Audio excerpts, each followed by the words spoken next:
L'importanza innanzitutto di questo successo.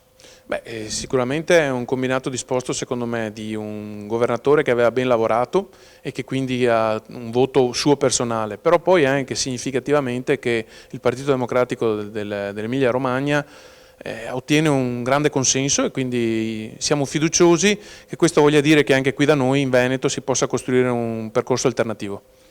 E dal punto di vista nazionale invece cosa significa per il governo?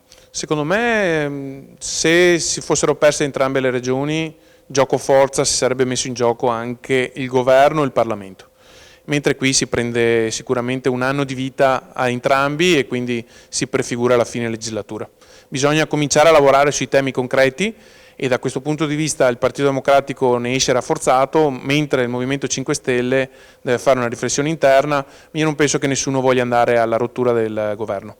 Anche perché sembra quasi un travaso di voti, guardando i conti. Cioè, di fatto si è tornato a un bipolarismo.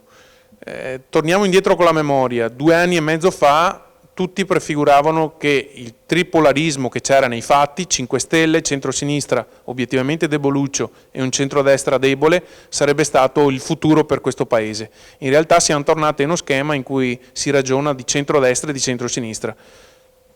In chiave veneta, poco fa il Presidente Zaia, il Presidente regionale, ha detto che adesso con la vittoria di Bonaccini non ci sono più scuse per l'autonomia. Beh, da quel punto di vista noi si sa che ci siamo sempre spesi per dire che siamo per l'autonomia prevista in Costituzione. Probabilmente Zaia deve farsi qualche domanda perché aver esasperato i toni, aver chiesto quello che era impossibile da ottenere, i 9 decimi del residuo fiscale e una cosa che assomigliasse alle regioni a statuto speciale, ha voluto dire mandare l'autonomia, quella vera, quella del 116 terzo comma, in un angolo chiuso. Ma secondo me con il lavoro fatto da Boccia si può rimetterlo in campo.